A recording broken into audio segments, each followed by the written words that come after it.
Welcome to Level Up Game Design. We have an amazing program planned for you, so really excited to get into it. So first of all, my name is Michael Dawson. My wife and I founded Innovators for Purpose 10 years ago. The young people like the ones you see here are excited about design, science, technology. So all of the IP innovators, can you raise your hand?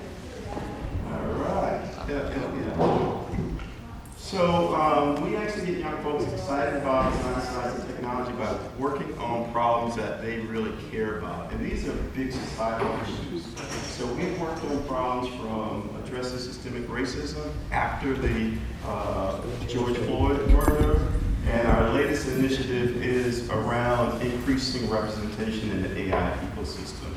So through these types of projects, we introduce them to design, science, and technology to address those issues. And through these transformative experiences, we equip them with the skills and the mindsets to excel in higher education, thrive in innovation-driven careers, and truly embody what it means to be an innovator for purpose. The producers of today's event is the MIT Morningside Academy for Design, aka MAD. I remember reading the announcement of MAD about 2.5 years ago, and I knew right away that I wanted our organization to be involved in this initiative. So MAD is an interdisciplinary hub that celebrates the transformative power of design at MIT and beyond. It offers programs, fellowships, events, and resources for students, researchers, and the general public to learn, innovate, and create. Their mission is to transform learning, catalyze innovation, and empower society. So thanks, Matt, for bringing us all together.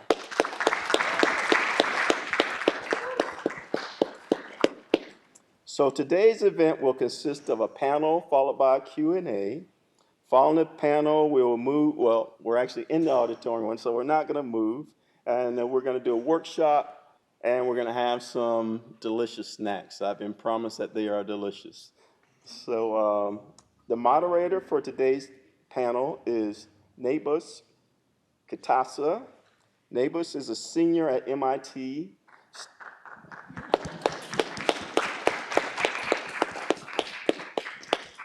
Studying mechanical engineering with a concentration in product design. She was a part of the inaugural Design Plus advising seminar and hails from Bishoftu, Ethiopia.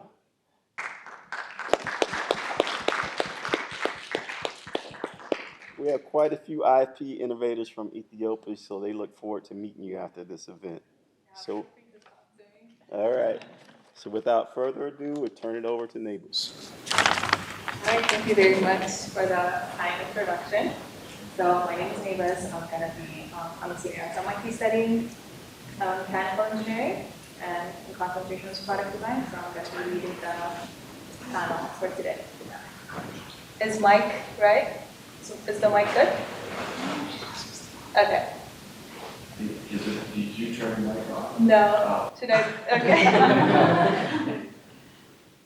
Okay. I think I've turned it on. That's on. Okay, cool.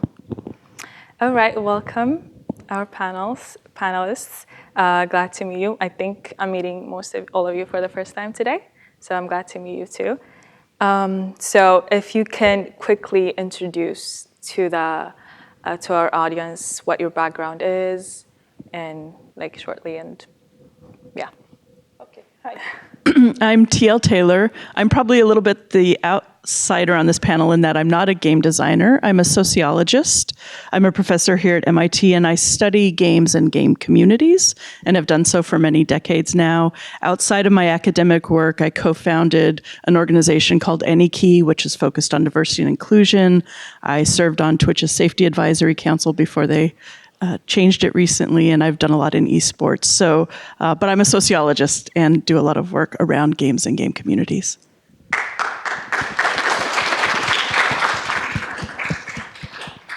Hello, my name's Abdullahi. My introduction won't be as good as everybody else here, but my name's Abdullahi. I'm 15 years old. I attend CRLS.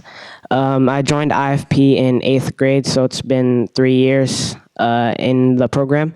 My passions are game design and computer science, and I hope to major in computer science in college. Some of my hobbies is to watch anime and play basketball.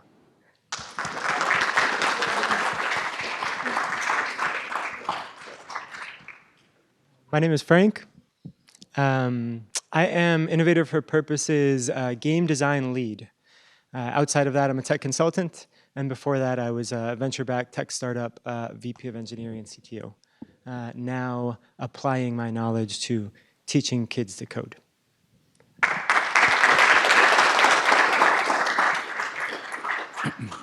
Hi, everybody. I'm Kyle. I'll try to be brief, but there's a lot of overlap with a lot of the different groups here. So right now, I'm a portfolio strategy manager at PlayStation. I work at PlayStation Studios specifically, so we do all the first-party games. Prior to that, I was a student here at MIT. I studied business and management. I got my MBA, and I was also a inaugural fellow for the Morningside Academy for Design. So happy to be back. I took TL's class. I did a few different things here. I also, in my first job out of undergrad, where I studied mechanical engineering and product design as well, I was an educator at a nonprofit program doing STEM for them as well. So I tried to teach robotics and physics to folks like yourself. So a lot of overlap. I'm excited to be here today.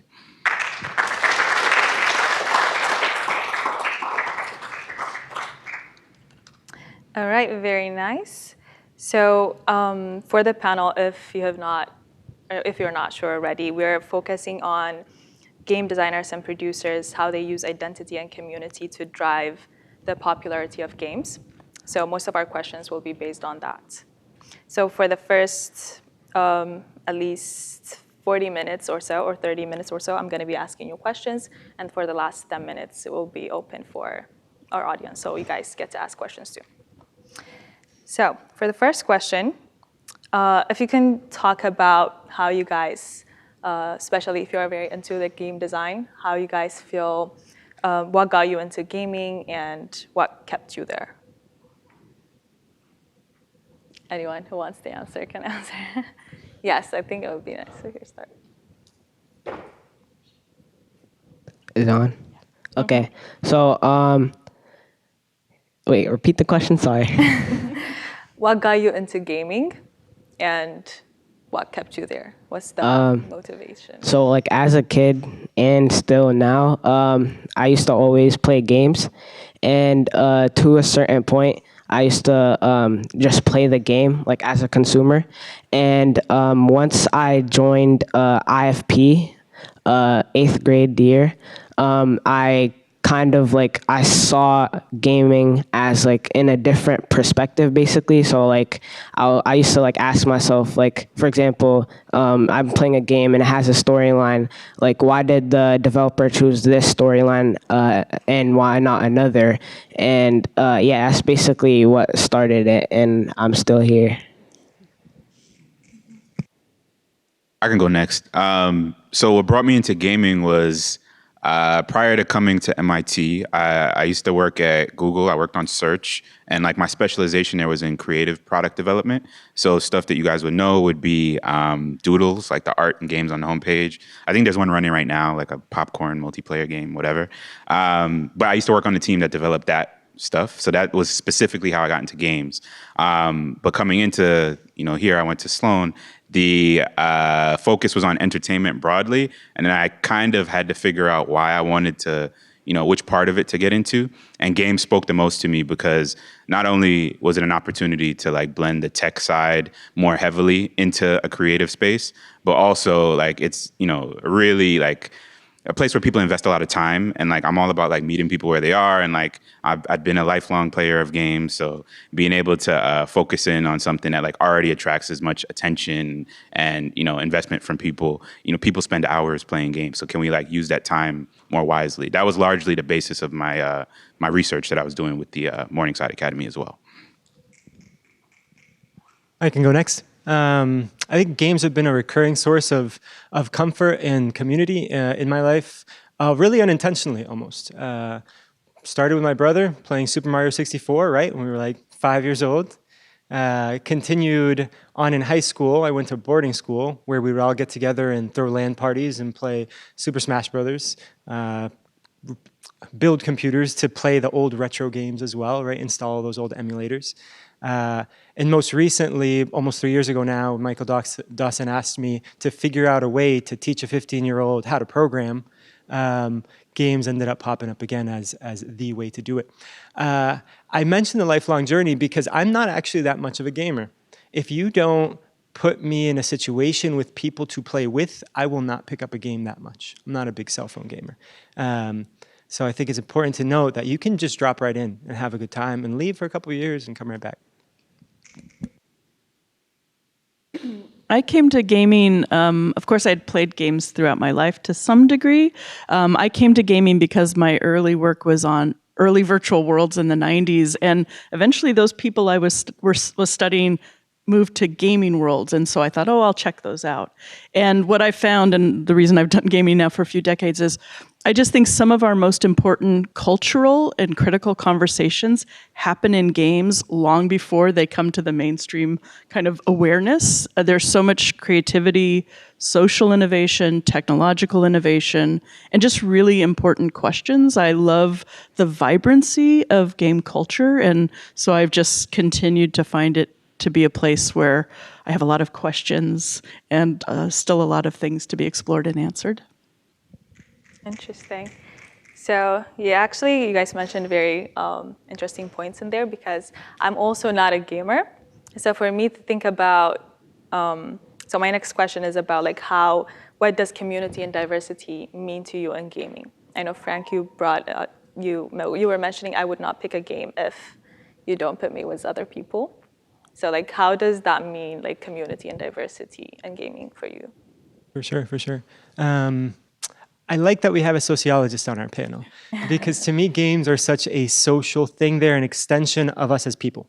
So the whole thing about being with other people in order to play for myself is because what am I looking for? I'm looking to laugh, right? I'm looking to have a great time.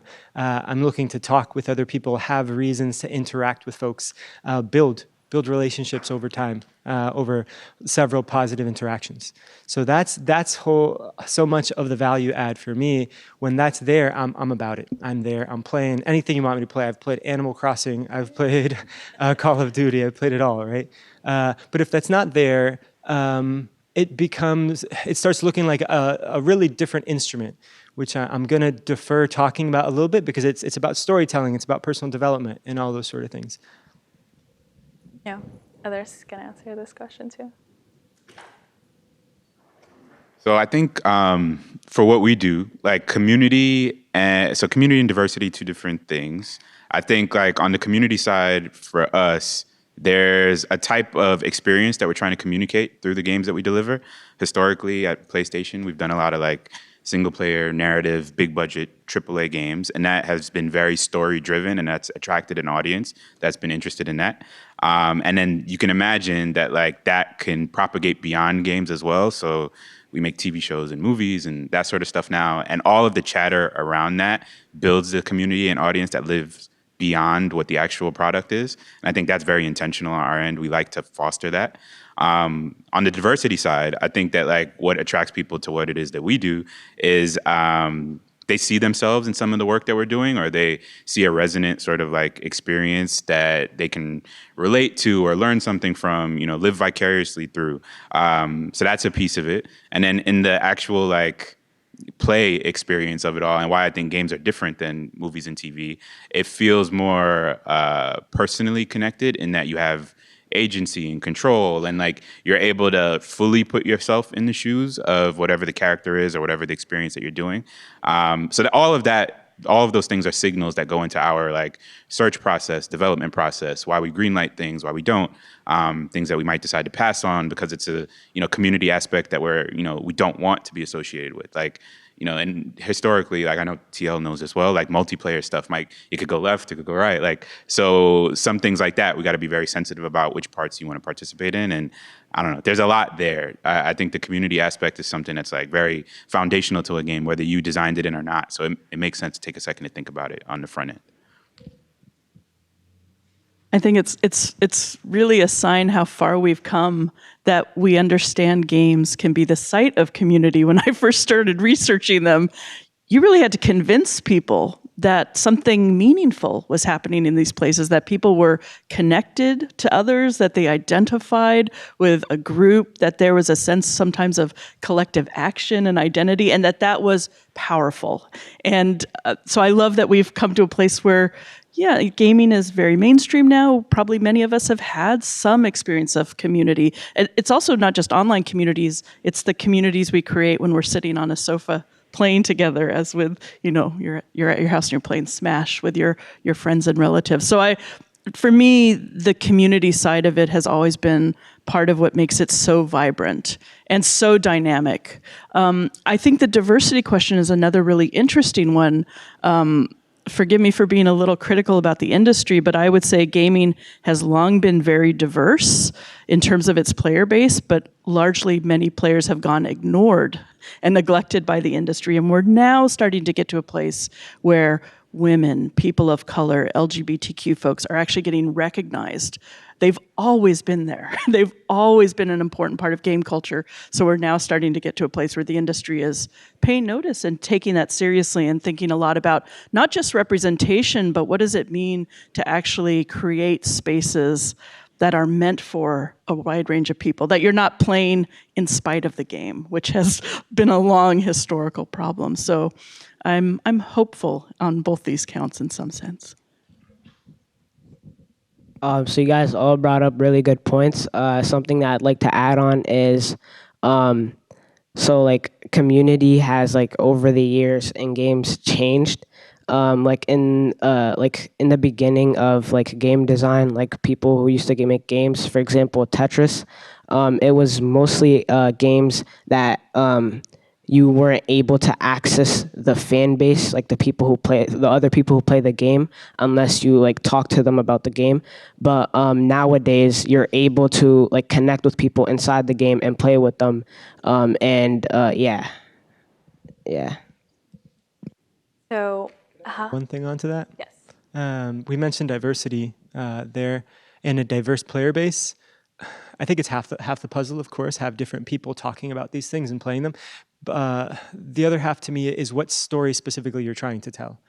So it's not just who the creators are, but are the creators incentivized and supported in telling the stories that they want to tell? All that to say is we have, I don't know, thousands of shooter games, war games, right? And we have adventures of the anime style, Final Fantasy type things, right? A bunch of those as well, where you're 3 or 4 folks sort of walking through an adventure, completing missions. From a Latin American perspective, very biased, right? The one that comes to mind is Grand Theft Auto Vice City, where we're running around Miami, beating people up and stealing cars, right? So it's also like, what stories are you feeding me, and what stories can I see myself represented in there? I think there's massive opportunity for a game like Vice City to tell the immigrant experience in a way that's really interesting. You're waking up at 4 a.m. to go to work, and you're dodging cars that want to hit you, right? Still very similar mechanics, but the story you're telling is very different. So yeah, that is what diversity means to me, and I don't feel like we've gotten there yet. I think one of the reasons I'm so drawn to our work at IFP is so many of our students are very coming from very different backgrounds, right? I don't know what they're going to make in 10 years, but I do know that I can give them the skills today that will influence that will put them on that road. Yeah, that was a great point, and it brought up some thoughts from me. So.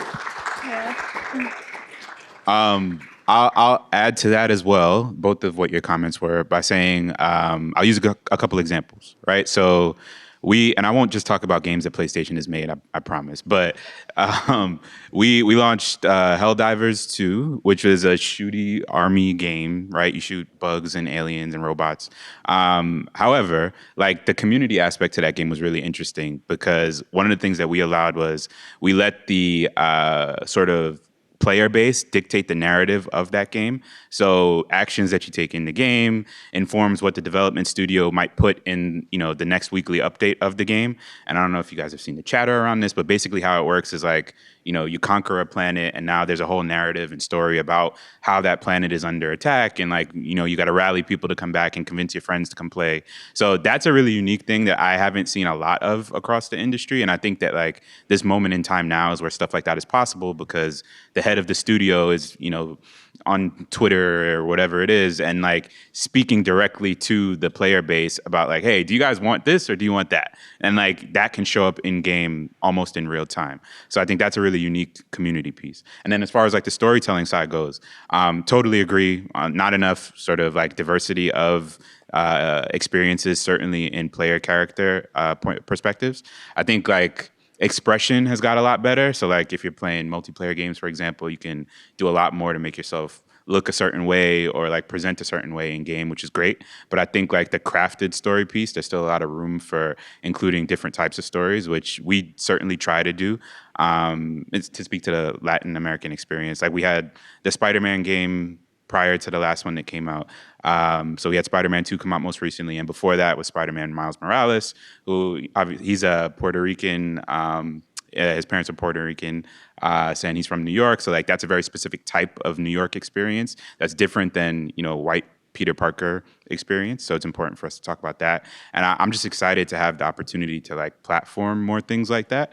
And then, I think that can show up in the green light process as well. So we're privileged on my team to be able to like collect a lot of pitches from studios, and we definitely try to give a bump to different studios that will tell like a unique story that isn't like, generic army guy. I think actually in one of my projects for TL's class while I was here, we did a piece on like how many of the main characters look the same. They're like, middle-aged white guy, 5 o'clock shadow, whatever. And I think that getting away from that when you can is super helpful and something that we definitely try and keep in the process. I think you answered most of my my next question. But if you still want to add on that, I was going to ask, how do we include community? I mean, I guess we can focus on diversity for this without being it preachy or educational, because I feel like sometimes people just want to play a game. Like they feel like maybe we don't need to take a lesson or something. So how do you incorporate that? I'll just keep going. So I'll give you another example. The short version of this is just reflect what you see in real life. And like, if you feel like there's not enough of that in the game world and something is happening in real life and it's not in the game world, then like inspect why that is the case, right? Is it a behavior that's intentionally excluded or not? And if it's not intentionally excluded, let's get that in there. And then the other thing about like the preachiness of it, like we are very sensitive to that. And I think that like that's largely solved by like make a good game first and then make sure that like around it, the experience is genuine and authentic. So I'll use Destiny 2, that's a game that's been around for almost 7 to 10 years, depending on how you calculate it. A really popular multiplayer shooter game. People play that game for the gameplay, right? Like the story is kind of like a secondary thing in that game. You play it for the gameplay, you play it to hang out with your friends and have something to do. In that game, there's a lot of really progressive like characters and concepts. I think it was announced most recently in the new expansion. Mild spoilers, I guess. There's two main characters in that game they're a couple. It's two men. They're a gay couple, and I think that's good representation. And like you had been playing along with them for very long, and now people who are fans of those characters see an element of them that like adds to the dimensions that they can relate to or be exposed to and learn from. I think that like that's something that like could easily be added to games where it wasn't emphasized. The game is still about what it's about, but this is just a reflective piece of like what happens in real life that adds color and dimensions to that experience. So where we can do that, I think we should. Also, like there are certain things that we'll do from like first principles that will be built around certain experiences, right? So another PlayStation example, but we had an event this week. We announced a new game, Ghost of Tsushima, which was our sort of samurai game from a couple years back. There's a sequel coming out, and the protagonist in this one is we have a female protagonist, and I think that's really important too, because the stories that we can tell with that type of protagonist is going to be markedly different from what we might be able to do with the a generic male perspective, especially when you think about period pieces and like what's going on at different times in the era. So I've seen a little bit of that game, and they definitely like take advantage of that. And I think that like, you know, quality kind of like solves all problems, right? So if you're making a good game, people are gonna come along for the ride, as long as it's not like, you know, obviously heavy-handed and not thought through in a deep way, something that you kind of layer on superficially. I think people will notice it. The audience is smarter than you think. So if you do that intentionally and thoughtfully, like, I think everything works out in the end. Their insight. Yeah, I mean, I guess plus one what you're saying, Kyle. I mean, for me, the preachy thing is it's a funny issue because for many people, this is just like a better representation of life. I think this is one of the things we just have to keep reminding folks is actually the player base is way more diverse than the industry has historically framed it. And people have played in spite of the games. I love this point too about like what games look like, what they are, the stories they tell are actually going to change when you take that to heart. You know, there's the one model which is it's diverse. Come in, all you diverse people, and play this assortment of things we give you. And then the other is like, oh, we're actually going to change what we're doing in relation to that. And I think the points you're making, Kyle, point to the kind of authenticity of conveying that in media. I mean, games are just yet another new form of media. And I don't know if we think of TV shows, movies as always being preachy if they have diversity represented. So, yeah. Yeah, I'll piggyback off that because the movie that came to mind, at least when you asked this question, is Encanto. Disney movie, anybody know that one? It's about sort of the Colombian experience, mostly in Colombia, and also magical, right? So not really the Colombian experience, but interesting nonetheless. And it is preachy. And it has an audience, and people love it. I think there is a place for preachy games, but it might be in the like below 8-year-old segment, right? Which is what it is. To answer your question directly, how do you make something not preachy but make it diverse or make it feel like it's telling an authentic story? I think about how do you move through the world when you have a friend that is from a culture that is not your own and you are experiencing what they take for granted accidentally. So one thing that happens when I take my friends to Latin America, we're from El Salvador, is they don't know any of the plates. They don't know any of the names of them, the contents of them, the nutritional value of them, what's going to get them full and what's not going to get them full. So to use an example, a simple mechanism, if you're going around an adventure game and you have a health bar and you lose health and you need to eat to get that health back up, is give them plates they don't know. Right? Give them plates they don't know, but that exist in real life. And they'll find out very fast which are small plates and which are not. Right? They'll find out that a pupusa will not fill you up, but una bandeja paisa might. Right? Can you hear me? Okay, so yeah, you guys just brought up really good points. To build off of Kyle, I'd like to say like community and diversity are kind of like tied together. They're different, but they are tied together because the people who are playing it might see the game in like a different perspective, even though it's the same exact game. And at the same time, the designers could take feedback from the community to make the game more diverse. Actually, that's a very good point that you mentioned. I was going to ask, how do these communities help the game evolve? So these communities, well, they're like, most of the time, they're long lasting. So they stay with the game a lot. And wait, repeat the question, sorry. Yeah, how do communities like help the game evolve? Well, no, the first thing that comes to mind is like feedback that they give to the developers.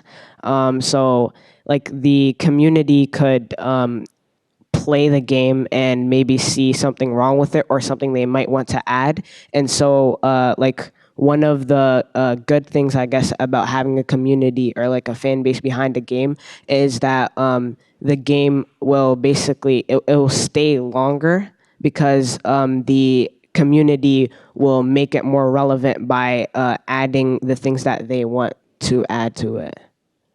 So they'll continue playing it, basically.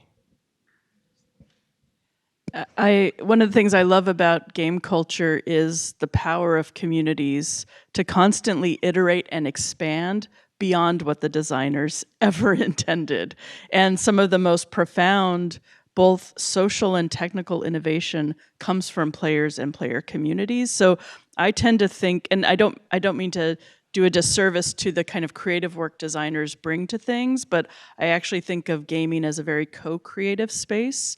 I think the smartest game designers recognize the power of co-creativity, and whether that means adopting mods or adopting practices or watching for what the community is doing to extend the boundaries of the game in all kinds of ways. I think, players and communities are usually going to create the practices and experience that they want, whether or not the designer has fully fleshed it out. And so game design that understands that it is a co-creative space, to me, is some of the most powerful out there. Yeah, 1000%. I think one thing about the games industry is that the audience is not quiet. They are very vocal about how they feel about things, which is good. But an example would be League of Legends, super popular game, came out of a mod of a different game, right? Like, it's like things like that are something that's commonplace in the industry, and like, frankly, how the industry evolves and like what keeps it innovative. A lot of that comes from, crowdsourcing of the player base. Grand Theft Auto is another example where I don't have any secret information about Grand Theft Auto 6, by the way. This is this is just me saying what I'm saying. But if you look at the news, Grand Theft Auto 5 super popular over the last like 10 years or whatever, right? It comes to PC and like other places, and like now modding community is involved. The mods that like start to be done in this game are things like, life sim, role playing kind of mods. And then what happens next? Take-Two acquires the studio that made the most popular Grand Theft Auto mod that was used for role-playing. So you can imagine Grand Theft Auto 6 might have some shades of that in there, right? That's a direct example of the audience speaking very loudly about what it is that they want. When it wasn't present in the game, they went and got their hands dirty, did it themselves, and now it's being like legitimized and blessed into the game, the next iteration of the game. I think that's super common, and we're going to see more of that moving forward, especially as folks skill up and things become more democratized and you have more ability to influence your the products that are being pushed out. The Sims is another example of this. There's a lot of MIT folks who like work on The Sims right now, and they tell us that like they're getting their new feature set inspiration largely from the modding community and people who are like the most active players, and they bring those players in to do QA and like early betas and stuff like that to test things. I think all of that is like critical to the process and also distinct from like something like The Last of Us, which is like very much a creative vision of like a particular individual wanted to tell a particular story. Neil Druckmann is the creative director of that franchise right now.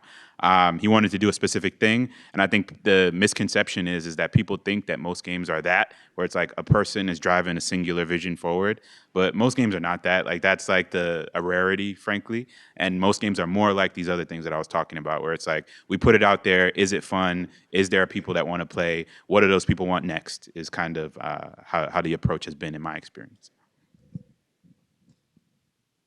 I want to talk a little bit about community intra-game as well. This is community that supports games. I was thinking community inside a game, like multiplayer chat, for example. And I did want to mention that I think it's important to do community correctly. Like you can't just add it on, like you can't tack it on to the end of a game or something. There are two games that come to mind that really irritate me. There's one, it's called Township. It's a mobile game, and it's just like a world builder game. There's hundreds of them, right? But this one's so fun. You're like planting wheat, you're harvesting your wheat, you're planting cotton, making shirts, that sort of thing. At a certain point, maybe level 20 or something like that, you unlock the Yacht Club. And you're like, oh, this is so cool. I'm going to be able to race against people in my boat, right? So you go to the Yacht Club, and there's a bunch of different clubs. and you get to join one of them if you want. I joined one. Everybody was speaking different languages, and none of them were English or Spanish.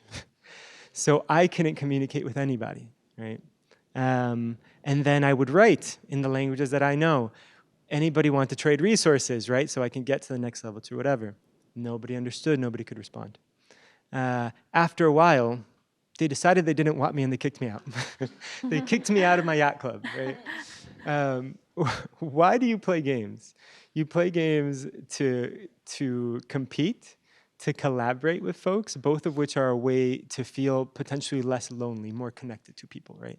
So it's possible to create a community experience where it in fact makes you feel more lonely, right? So it's important to be authentic with your purpose for community and how you add it in there.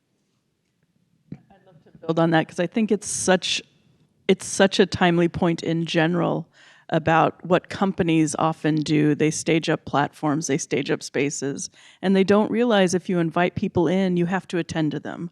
You have to have ways for them to connect, for them to manage and govern themselves. I mean, to me, this point directly ties into what does it mean to also provide mechanisms that you're dealing with things like harassment, exclusion. You have to have, in the old days of early multiplayer gaming, people talked a lot about community management and this idea that you had to have structures in place to deal with the dynamic emergent social space that's there. So I think it's such a great point. You can't just slap it on at the end.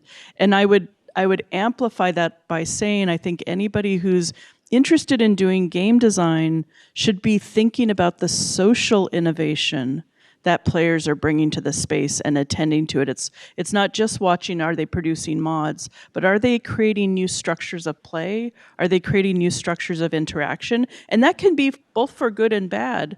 I mean, there's both wonderful things that spring up from communities, guilds, clans, ways of working together, managing their space. Communities also engage in networked harassment together. So attending to the social means attending to that range of emergent behavior as part of the design process, as a design challenge and something that you always have to be thinking about. I have one more thing and then we'll move on.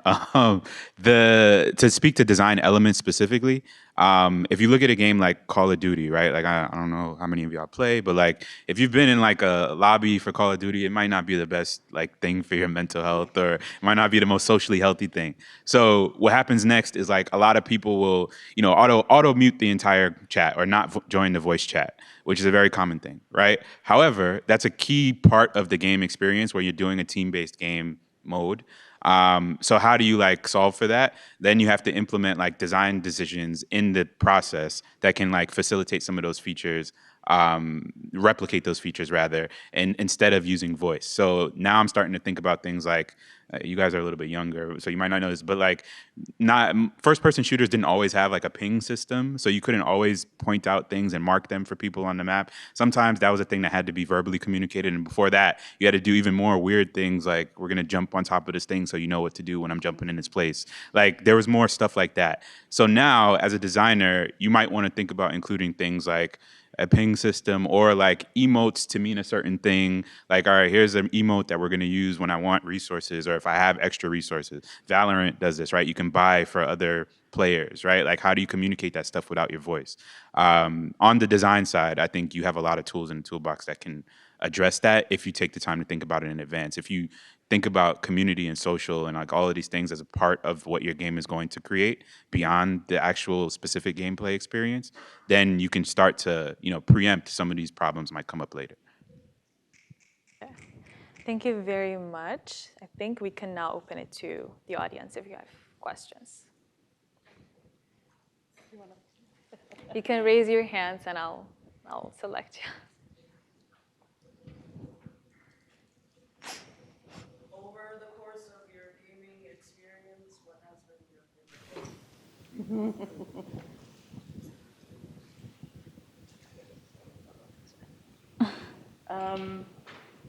I love Animal Crossing is one of I almost wore my Animal Crossing shoes. I should have done. I love Animal Crossing. I think it's really one of those wonderful, it kind of straddles both single and multiplayer. It has had really I remember carrying around my DS for a long time, and then you would ping you'd see other people turn up in your. So I love Animal Crossing. Yeah, it's great. Oh, I'm sorry, that was off the whole time. This is a hard question. I played a lot of games. I have a lot of favorites. I think the genre or style that I enjoy the most is, I promise this is a coincidence, is what we do at PlayStation. It's like we make the storytelling of it is what I like, though. It's like games that feel like movies. I was, while I was a student here, I was also considering maybe I want to work in the film industry because I care about the storytelling aspect of it. But then, like, for the reasons I mentioned before, decided on games. And then the folks who were doing that, from my perspective, the best in the industry was the, AAA narrative stuff coming out of PlayStation. So I really like that. But, I have a lot of layers. Like I come from a Street Fighter family, so like a lot of couch co-op and competitive. Also, Final Fantasy, I'm a big RPG guy. So Final Fantasy X was a big one for me. That's a long time ago. But yeah, a lot of different games have meant a lot to me.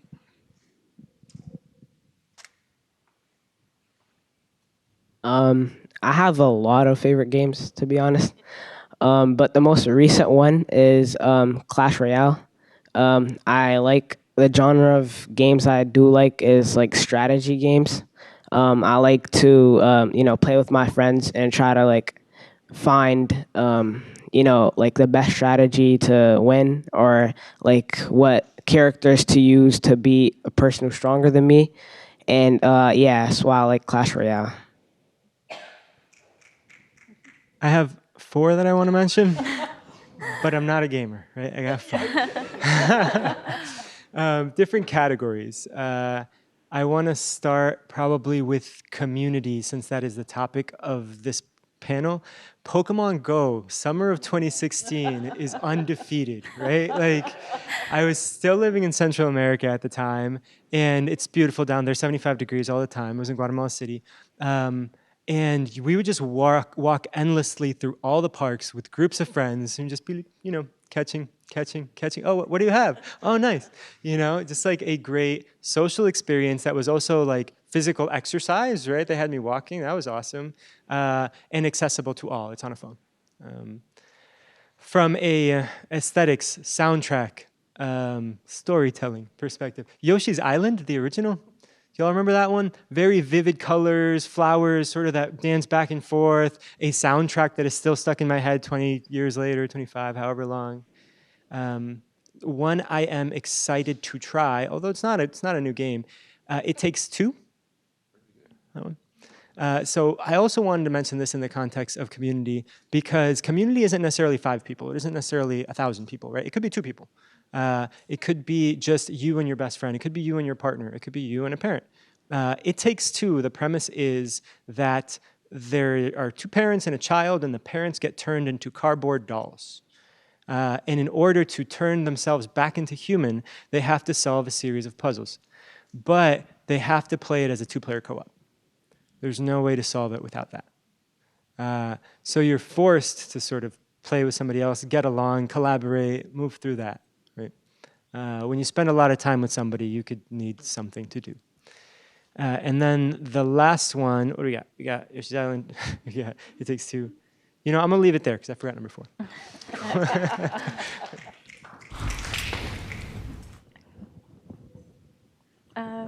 Her. Thanks for this awesome panel. I learned so much really getting this straight. Today's discussion is to focus a lot on video games, but I know that in the game world, there's been a boom in board games and card games, and we just talked about Pokemon Go. I'd love to hear your thoughts about the expansion of not just video games, like augmented reality, extended reality, board games, card games, and what your thoughts on community and diversity in those forms of games could also entail. Yeah, I love that shout out, because we're a bit in a new golden age of board games, and it's pretty cool to see. I think what's fantastic is how many people now are just accepting and thinking about gaming as just a part of our everyday leisure lives and the way we connect with each other and create meaning together. I will say I think there's also fantastic critical work that's getting done around things like board gaming. I want to shout out, I'm director of the Game Lab at MIT, and one of our researchers Dr. Jacobson, just recently wrote a book about colonialism in board games, because one of the things we've seen is kind of the low-level importation of mechanics that we might want to think twice about and have, again, going back to that, do things in more interesting, creative, perhaps progressive ways. So it's a wonderful moment. And again, the great thing too about board gaming is it's one of those things like you can create board games easily. Like paper prototyping, you have materials at hand. So yeah, I think it's a great thing to remind us of.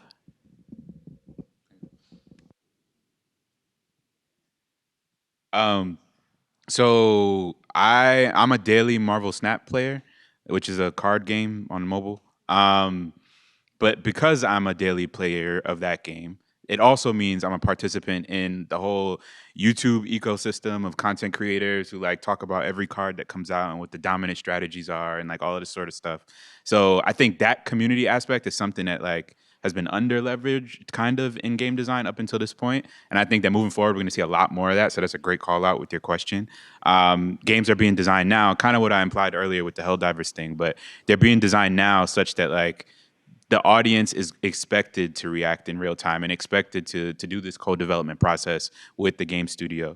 And I personally enjoy that a lot because like now, I don't know about you guys, but when I was in college, like I used to like just have Sports Center kind of on in the background on the TV and just watch the news cycle. I feel like there is that type of vibe being brought to many more games now, where before it was like the ultra competitive. You might have, you know, esports sort of stuff. Like there's, you know, players that you might want to follow and like different leagues and stuff that you can track. But now that same concept is like being diversified and like spread around to different types of games, where this card battler about superheroes now also has daily content that you can watch from many different creators. We're all talking about different sort of like levels of investment and approach to the game. And I think it speaks to good design when your game provokes that. But I think we're going to see more of that just off the nature of what the expectations are. People expect to be a part of the process now in a way that they haven't been traditionally. Is it time? We're at time. Okay, but if you want to say your thoughts. I'll just do one shout out. Check out Pax East here in Boston. It's incredible. I've gone 2 years in a row. The tabletop section is very, very big, and it is in constant development. Right. Thank you so much for the panelists for sharing your thoughts. And yeah, you came from different backgrounds, even though game design is the main point. And I really love how you guys define community and diversity in your own way, like differently. So thank you very much. So food is gonna be outside, right? And do they come here or do they come back here or to the hallway? Yes. Okay. So, well, first of all, let's do a big round of applause. Yes.